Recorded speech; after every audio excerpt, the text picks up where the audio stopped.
आप सभी को पता है हमारी वीडियो की शुरुआत जय श्री कृष्ण से होती है। स्वागत है आप सभी का आपके अपने चैनल यादव सरकार में। बिहार की वर्तमान राजधानी पटना, जिसे प्राचीन काल में पाटलिपुत्र के नाम से जाना जाता था, भारतीय इतिहास के सबसे गौरवशाली नगरों में से एक रही। ब्रिटिश औपनिवेशिक काल में इसी ऐतिहासिक पटना में एक ऐसी जमींदारी का उदय हुआ जिसने न केवल क्षेत्रीय राजनीति में अपनी सशक्त उपस्थिति दर्ज कराई, बल्कि अहीर समाज के सामाजिक सम्मान, राजनीतिक प्रभाव और प्रशासनिक रसूख को भी नई ऊंचाइयों तक पहुंचाया। एक ऐसा जमींदार परिवार जिसके अधीन 50 से अधिक गांव की विस्तृत जमींदारी थी, जिसका व्यापारिक प्रभाव नेपाल तक फैला हुआ था और जिसके मैत्रीपूर्ण संबंध कश्मीर के महाराजा हरि सिंह जैसे शासकों तक स्थापित थे। आज की इस वीडियो में हम चर्चा कर रहे हैं पटना की सुप्रसिद्ध और ऐतिहासिक बेलवरगंज स्टेट की। बेलवरगंज स्टेट पटना के कीर्तनों शाखा के यदुवंशी अहीरों की एक प्रतिष्ठित जमींदारी का घराना था। ब्रिटिश शासन काल में जब यह जमींदारी अपने उत्कर्ष काल में थी, तब बेलवरगंज के अहीर जमींदारों की गणना पटना क्षेत्र के स्वार्थिक प्रभावशाली जमींदारों और रईसों में की जाती थी। जनमानस में इस जमींदारी को नाबालिग स्टेट अथवा बेलवरगंज का नाबालिग परिवार भी कहा जाता था। इसका कारण यह था इस वंश के अनेक पुरुष उत्तराधिकारी अल्प आयु में ही मृत्यु को प्राप्त हो गए, जिसके चलते जमींदारी का प्रशासन पर्याय अल्प वयस्क उत्तराधिकारियों के नाम पर सरशाकों के माध्यम से संचालित होता रहा। बेलवरगंज स्टेट का उद्भव और इतिहास। पारिवारिक अभिलेखों के अनुसार बेलवरगंज स्टेट के जमींदार अपने प्रारंभिक चरण में संपन्न व्यापारी और रईस के रूप में स्थापित थे।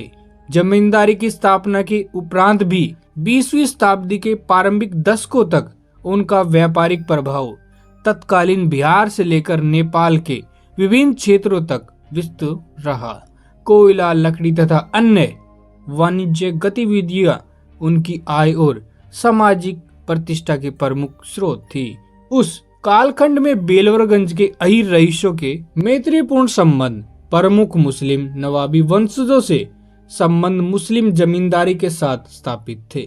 इन संबंधों के माध्यम से उन्होंने न केवल जमींदारी व्यवस्था में गहरी रुचि विकसित की, बल्कि जमींदारी प्रशासन, प्रबंधन और राजस्व प्रणाली के व्यवहारिक पक्षों को भी समझा।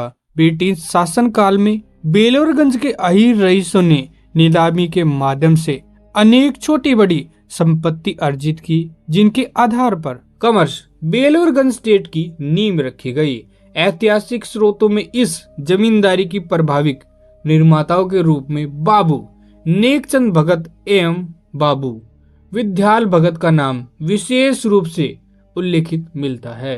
बाबू नेकचंद भगत के पुत्र बाबू देवी प्रसाद के काल में बेलवरगंज स्टेट ने उल्लेखनीय उन्नति की और यह जमींदारी नई ऊंचाइयों तक पहुंची। उनके 3 पुत्र थे, बाबू लाला प्रसाद, बाबू नारायण प्रसाद तथा बाबू शिवनंदन प्रसाद, जिन्होंने अलग अलग स्तरों पर इस जमींदारी की प्रतिष्ठा और प्रभाव को आगे बढ़ाया।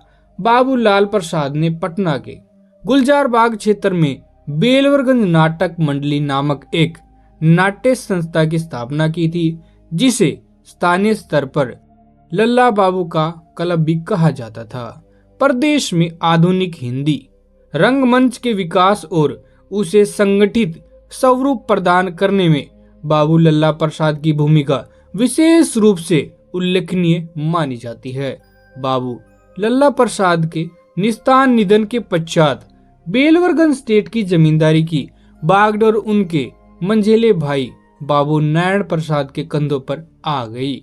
उनके नेतृत्व में जमींदारी का प्रशासन और अधिक व्यवस्थित रूप में आगे बढ़ा। लल्ला बाबू के छोटे भाई बाबू शिवनंदन प्रसाद ने अहीर समाज के सामाजिक उत्थान और संगठन में विशेष रूप से महत्वपूर्ण भूमिका निभाई। Journal of Bihar Purohit Prasad value 3 में प्रकाशित अभिलेख इस तथ्य की पुष्टि करते हैं कि पटना में अहीर समाज की प्रारंभिक महासभाओं के आयोजन में बेलवरगंज स्टेट के जमींदारों की भूमिका निर्णायक रही थी। विशेष रूप से बाबू शिवनंदन प्रसाद जी प्रथम श्रेणी के ऑनरी मजिस्ट्रेट थे। वह यादव महासभा के संस्थापक और उसके संगठनात्मक विस्तार में सक्रिय योगदान दिया। उन्होंने न केवल पटना में बल्कि छपरा, गोरखपुर, लखनऊ और मुरादाबाद जैसे प्रमुख नगरों में आयोजित यादव महासभा के अधिवेशनों में भी महत्वपूर्ण भूमिका निभाई, जिससे अहीर समाज की सामाजिक चेतना और संगठनात्मक शक्ति का व्यापक आधार मिला। धार्मिक दृष्टि से बेलवरगंज के जमींदार वल्लभ वैष्णव संप्रदाय के अनुयायी थे और उनका सामाजिक धार्मिक जीवन इसी परंपरा से अनुप्राणित था।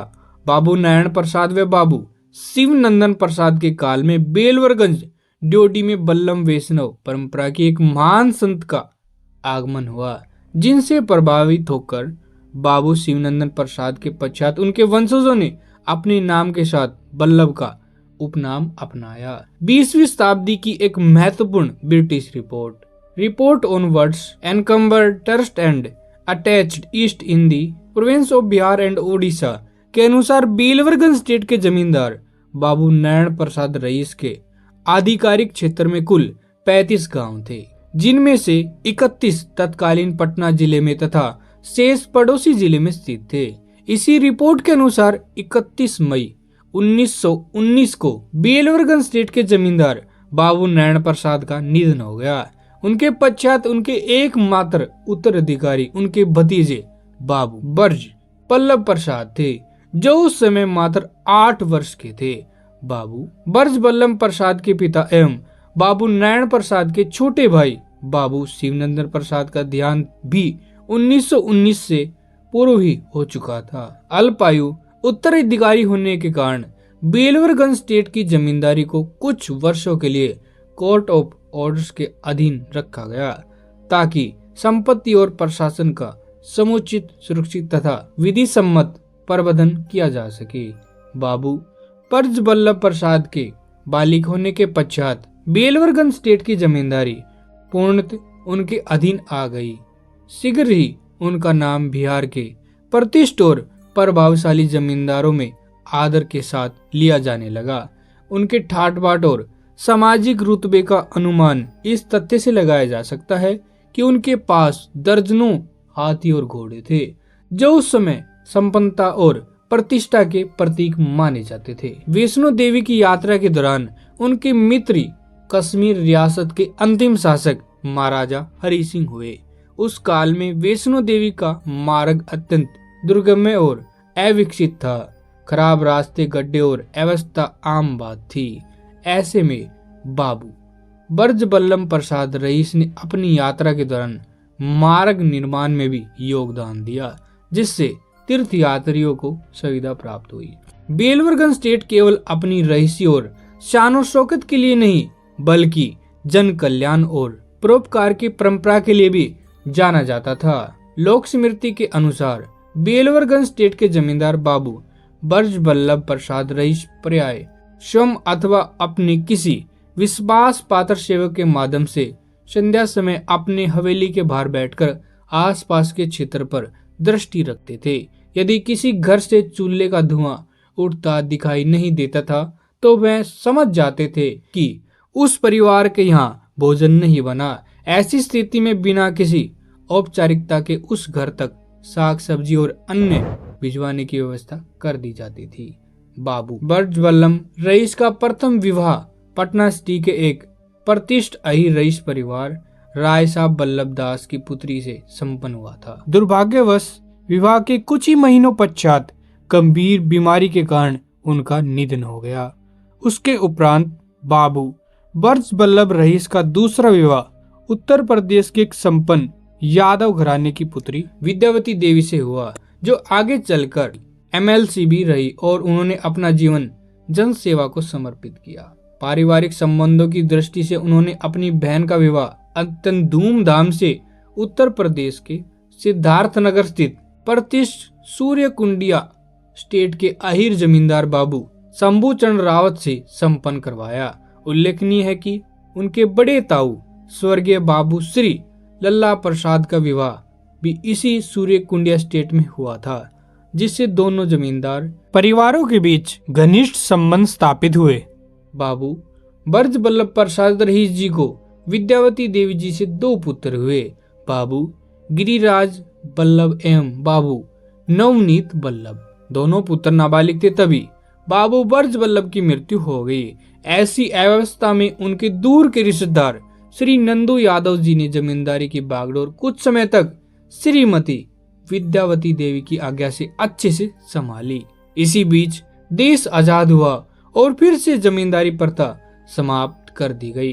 हालांकि उसके बावजूद परिवार के पास बहुत जमीनात, कारोबार और प्रॉपर्टी थी, जिसकी देखरेख नंदू यादव जी करते रहे। और जब गिरिराज और नवनीत बल्लभ बालिग हुए तो उन्हें संपत्ति की बागडोर सौंप दी गई। स्वतंत्रता के पश्चात बेलवरगंज स्टेट के वंशजों में बाबू ब्रज बल्लभ प्रसाद रईस के द्वितीय पुत्र बाबू नवनीत बल्लभ रईस, जिन्हें क्षेत्र में गजेंद्र बाबू के नाम से भी जाना जाता है, पिता बाबू ब्रज बल्लभ रईस और बड़े भाई बाबू गिरिराज बल्लभ रईस के असामयिक निधन के पश्चात पारिवारिक विरासत, व्यापार तथा क्षेत्र की आवाम की सेवा की जिम्मेदारी उन्होंने अत्यंत कुशलता और निष्ठा के साथ निभाई। वे धार्मिक प्रवृत्ति के परोपकारी और समाज सेवा को अपना कर्तव्य मानने वाले व्यक्ति थे। जन कल्याण के क्षेत्र में उनका योगदान विशेष रूप से उल्लेखनीय रहा। रोटरी क्लब पटना सिटी के साथ लगभग 16-17 वर्षों के उनके साहचर्य के दौरान उन्होंने क्लब द्वारा आयोजित चिकित्सा शिविरों को ग्रामोन्मुख स्वरूप प्रदान किया और उन्हें पीड़ित मानवता की सेवा का प्रभावी माध्यम बनाया। 24 फरवरी 2013 को उनके निधन के पश्चात भी उनके द्वारा किए गए परोपकारी कार्य लोगों की स्मृति पटल पर अमिट छाप छोड़ गए। रोटरी क्लब पटना के चार्ट प्रेसिडेंट रो अभय शंकर प्रासर के शब्दों में स्वर्गीय नवनीत बल्लभ जी नेत्र चिकित्सा शिविरों के आयोजन के पर्याय बन चुके थे। उनकी स्मृति में उनके पुत्र देवराज बल्लभ, यश बल्लभ तथा रोटरी क्लब पटना सिटी के सहयोग से प्रत्येक वर्ष जनवरी माह में निःशुल्क नेत्र परिसरण एवं मोतियाबिंद उपचार शिविर आयोजित किए जाते हैं। वर्तमान समय में इस घराने के प्रमुख वंशजों में बाबू गिरिराज बल्लभ के पुत्र राजेश बल्लभ उर्फ मुन्ना यादव एवं राकेश बल्लभ तथा बाबू नवनीत बल्लभ के पुत्र देवराज बल्लभ और यश बल्लभ सम्मिलित है।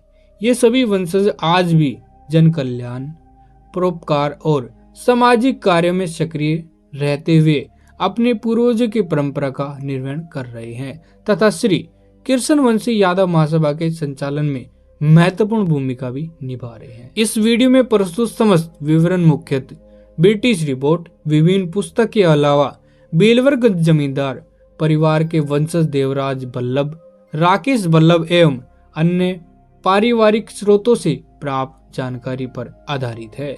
आज की वीडियो में बस इतना ही। मिलते हैं अगले वीडियो में। जय श्री राधा बल्लभ।